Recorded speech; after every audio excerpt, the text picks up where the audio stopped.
Hello, my name is Dr. Glenn Pierce.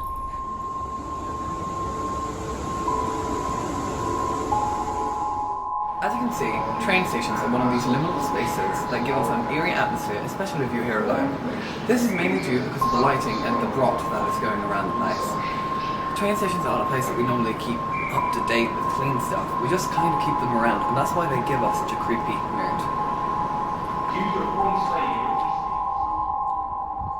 Please continue to do whatever you did most recently, and discontinue whatever you were doing immediately prior to that.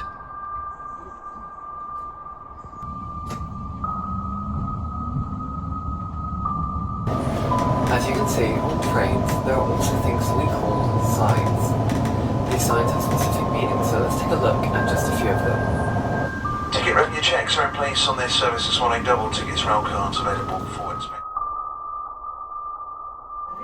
To Southampton Central.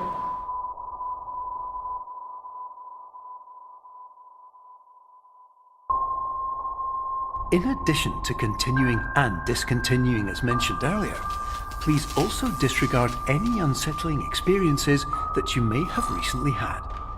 Everything should have now reverted to being soothing and therapeutic.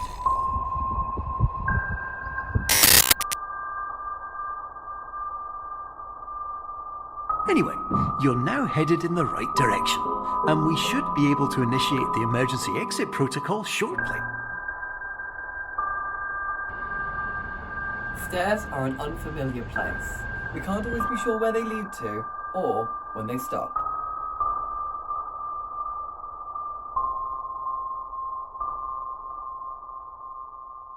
Hello, my name is Dr. Glenn Pierce. Thank you for completing the Somnosculpt Standard Orientation Protocol.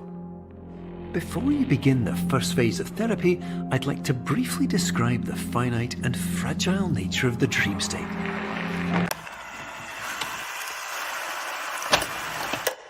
Many years ago, I had a dream.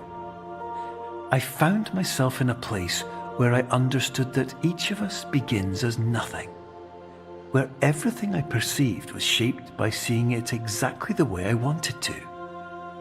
White space. But in white space, I also faced the greatest challenge I could imagine.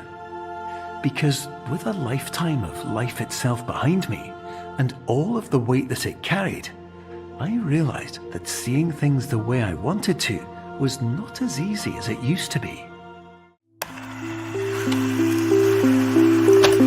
Can you tell me what a liminal space is? No. No? No? I have absolutely no clue what one of those are. Probably not, no. Can you tell me what a subliminal space is? Like what's the word for the first one? No. Again, I do not have a clue what one of those is. No. Okay, final question.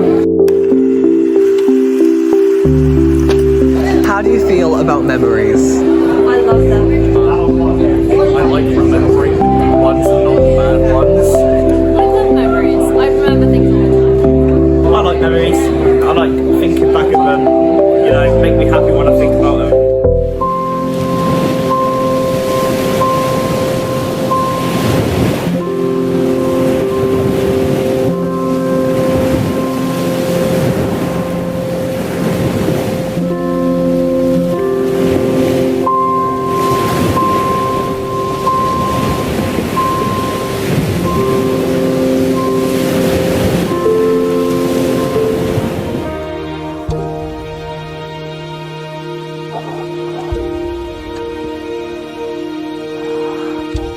In a few minutes, you'll be back in the real world.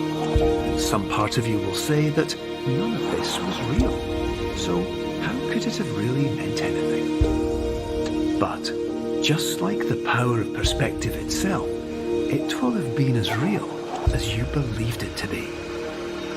All you've got to do is wait